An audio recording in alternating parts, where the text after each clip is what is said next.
Hello. Okay, so this is day 105 of sobriety, and it's been so long since I've posted a video. I'm sorry about that. I started off with my sober journey, and I had this idea that it was going to be really interesting and exciting, and I was just going to post every day. But what happened instead was it was very easy. I wasn't going through any sort of cravings. I wasn't going through any sort of,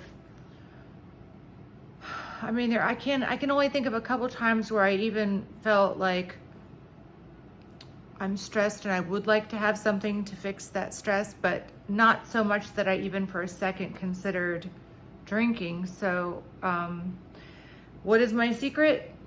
My secret is I prayed and asked for help. That is my secret. There's no other secret. I don't have some great willpower or anything like that. I don't. I feel like I have to make this video saying that because I know everyone's experiences are different. But even if, I don't know, like even if you don't believe in anything, if you just try it and see what happens, it would definitely be worth a shot because now I see how a lot of people, like videos I've watched of rock stars who just were serious drug and alcoholics and blah, blah. And then suddenly they had sort of a experience where they, sort of a divine moment of clarity, and they asked for help. And, you know, they called on their maker asking specifically, they asked him by name, and he cured them. And then they would go to the doctor, and the doctor would say, you've got to be sneaking alcohol. You were such a bad alcoholic that there's just no way that you're not an alcoholic anymore. And then they would test their blood and everything and see that they really weren't drinking. Well, that's been I don't have that exciting of a life, but that's been my experience. I just asked for help, and I have not drank in 105 years. 105 years. Oh my gosh, what a weird Freudian slip that was. I'm very tired. I didn't sleep well last night, and I'm still drinking coffee, but it's not even really working that much today. I think I just need a little more rest. But I had a satisfying week. I had a week that could have been stressful. It was stressful. It was quite stressful in many ways, and it could have been stressful in a way that would have led me to want to really drink heavily this weekend after this week. And instead I feel no desire. I've definitely had to battle with feeling self-righteous. I have to keep reminding myself that this is not me doing this. I asked for help and I got it. I can't take credit for this because along the way, so many of my friends have said, oh, I want to stop with you, and zero have been able to do it. Zero have been able to do it even more than like 8 days. So I honestly feel like I'm starting to get this feeling that everyone who drinks has a drinking problem when I realize what the toxins were doing to my body and my mental health. When I feel like even in high stress situations now, I'm not saying I'm not stressed, I'm saying I'm much more able to handle it because I'm not like doing that roller coaster of drink, hangover, sober week, drink, hangover, sober week. And it was messing with my brain, my hormones, my everything. I wasn't feeling any joy in life. I'm not saying every day I feel super joy now. In fact, sometimes I'm tired, or I'm not really like so grumpy. I'm just tired sometimes. But like today, but I don't feel that, it all feels very doable. Everything feels really doable now. And that's a big change. It doesn't feel overwhelming like it did before. And I attribute that to alcohol. And I've heard, I've got 99 problems and alcohol is 98 of them. And I think that's true. And I'm also thinking that what it does to everyone who drinks casually, and most people I know, not most people I know drink, and many people I know drink daily. And they just drink a little every day, and they swear that it doesn't affect them and they're fine. And maybe that's true. I don't know. But I feel like they don't know either. I don't feel like anyone knows what their potential is unless they stop drinking for a significant amount of time. And it's kind of like a road trip. When you start a road trip, you're really excited. So like your first week of not drinking, you're like, woo, very excited. And second week, and for a month, it really kind of goes up. And then 2 months, 3 months. And then you kind of hit a plateau and you're like, oh, I don't even think about it. It's no big deal. It's just my life is different. It's just nothing. It feels like nothing other than perhaps, like what I struggle with is feeling, truth be told, I respect men who can drink and not show it on their face or slur speech or do anything and make perfect decisions even after they've drank, and I don't see it at all. I respect men who can do that. I'm not saying I respect women who can do that because I don't date women, so I probably would be paying more attention to how women act when they drink if I did. But, currently, anything can happen. But I just really do appreciate in that quality in men, but it's so rare. And, 99% at least of men when they drink, you see it on their face. You see this dullness, the sort of glazed eyes, and I just associate it with weakness. Apparently, from what I've heard from businessmen, that when you do business in China, they make you drink this liquor that's similar to vodka. It's clear. I forget the name of it. I think it starts with G. If you know the name, write it below, please.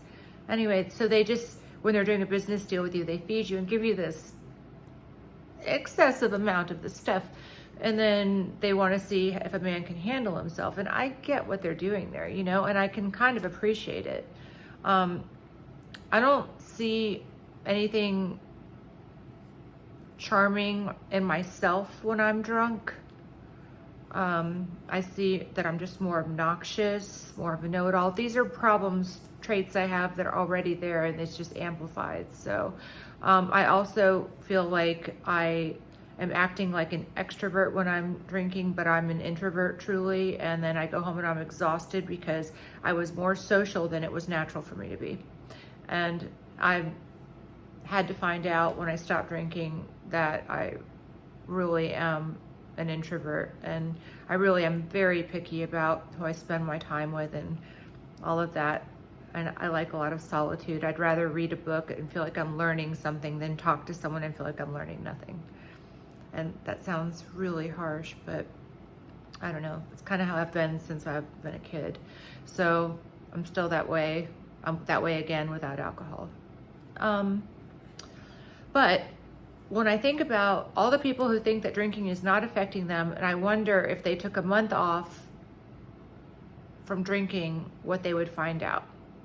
And I don't know how many can take a month off. That's the thing. That's what I'm seeing is, can they even take a month off? Let's see, don't you want to find out? Can you even do it? Because if you can't do it, we all know what that means, right? We know it's an addiction. So, but I think I was definitely addicted to the routine of it, and I looked forward to the weekends. I looked forward to getting wasted, and it was my checking out of my life. And I was really feeling like I was helping myself cope, but I was making everything so much more complicated and so much worse. And I was slowing down my progress with all the things I'd like to accomplish so dramatically, it's just not even funny. I don't know where I would be right now had I been sober for the last 5 years. Probably semi-retired, because I would have been really focused on doing important things instead of just thinking about things and not actually doing them, and talking about things but not actually doing them, So gosh, if you're on this path, I know sometimes people just look up videos and see the day they're on and see what videos they see of, you know, that day. If you're having a hard time, please let me know how. And if you're having an easy time like I am, if you have a secret too, like my secret is definitely prayer and asking for help, knowing that I needed help. That was my secret. My secret was a higher power. But if you're having an issue, definitely worth a shot. Try that. Try asking. I don't even think you have to believe. I think you just make that step, and that step is made towards you, and then there's a connection. I definitely really enjoy my iced coffee still, and I really enjoy, I just got back from a trip to a Hawaiian island, and they have Hawaiian shaved ice there, which is kind of like a snow cone, but much more snow-like. So it sort of just melts like feathery snow. And now that I don't drink alcohol, I do spend more time making these cool other sort of drink-ish things that involve ice. Like with my Hawaiian shaved ice machine, I'm constantly making one with vanilla coconut milk, stevia, and a true lemon packet. So it's like that vanilla lemony, wonderful flavor. It excites me a lot. I was thinking for people who like wine slushies, you could make it with alcohol-free wine and it would be great. And you know, if you like micheladas, which is the beer that you drink in Mexico, beer, ice, lime juice, salt, and it can have sangrita in it, which is like kind of like clamato juice. It can have citrus in it, lime. I said that right? Yeah. Anyway, it's like the Bloody Mary of beer, but there's ice in it, and so it's refreshing. That you could definitely make with non-alcoholic beer.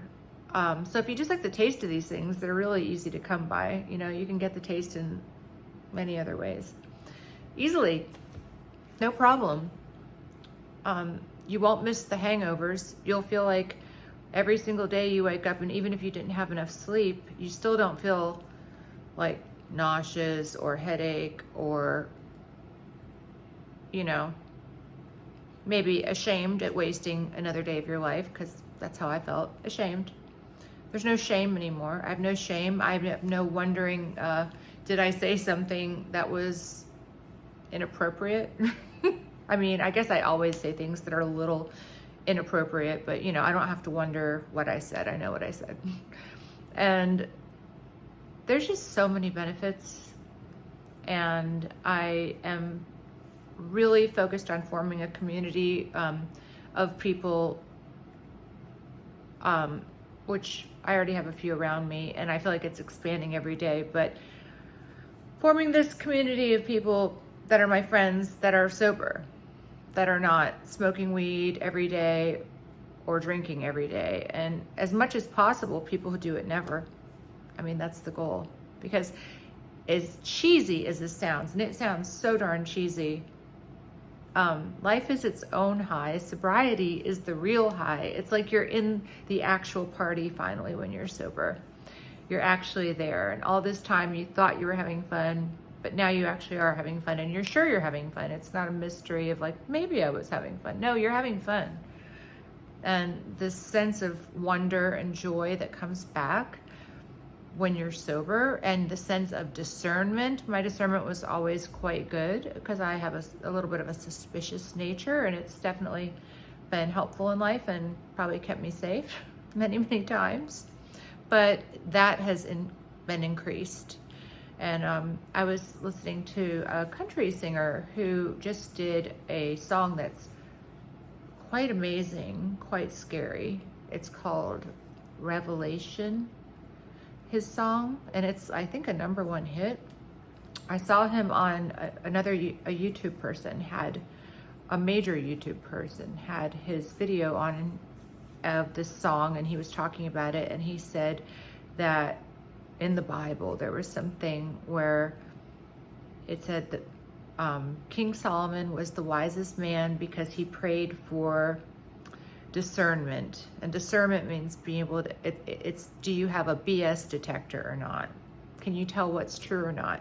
And in this day and age, don't we all need discernment more than we've ever needed it before, especially with like AI fakes and all this stuff that's out, and most media. We have to really think for ourselves. We have to think for ourselves now. So you need discernment to think for yourself. And so that's the new thing that I'm really asking for. I'm grateful and thankful every day for every day that I'm sober. And I'm so grateful for how easy it was and continues to be, just like not even a thing. I did not find that stopping shopping was anywhere near as easy. I still don't think I'm a pro at, I still think I buy too many little things on Amazon that I don't need. And I really would like to quit that. I find it's me and a lot of women, maybe guys too, who are, we push that button too fast.